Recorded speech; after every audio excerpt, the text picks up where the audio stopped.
Premature ડિલિવરીના કારણે બાળકોમાં અંધત્વની સમસ્યા વધી છે। બદલાતી લાઇફસ્ટાઇલ અને લેટ મેરેજના કારણે પ્રીમેચ્યોર ડિલિવરી કેસમાં વધારો થયો છે। પ્રીમેચ્યોર ડિલિવરીના કારણે બાળકની આંખના પડદાનો વિકાસ અટકી જાય છે।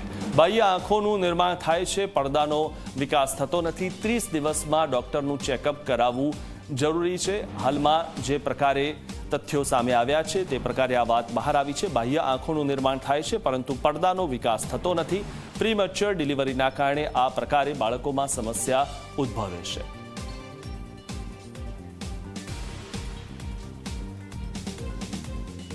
અને જેને નિયોનેટલ કેરમાં રાખ્યા અત્યારના સમયમાં આધુનિક નિયોનેટલ કેરને લીધે બાળકોની જીવાદોરી વધી છે। એમાં પડદાનો વિકાસ પૂરો થયેલો હોતો નથી। બહારથી આપણને એવું લાગે કે આંખનો વિકાસ થઈ ગયેલો છે, પણ અંદરથી પડદાનો વિકાસ થયેલો હોતો નથી। એને રેટિનોપેથી ઓફ પ્રીમેચ્યોરિટી કહેવામાં આવે છે। આના કારણે કેવી સમસ્યાઓ બાળકોને થઈ શકે? આના કારણે આ બચ્ચાઓનું સ્ક્રીનિંગ એકચ્યુઅલી 30 વીક્સની અંદર થઈ જવું જોઈએ। જો એની સારવાર થઈ જાય તો એનો પૂરેપૂરો પડદાનો વિકાસ થઈ જતો હોય છે, અને જો એનો સારવાર નહીં કરવામાં આવે, સ્ક્રીનિંગ નહીં કરવામાં આવે તો પાછળથી પડદો ખસી જાય છે અને એને લીધે બચ્ચામાં આંધળાપણું આવી શકે છે।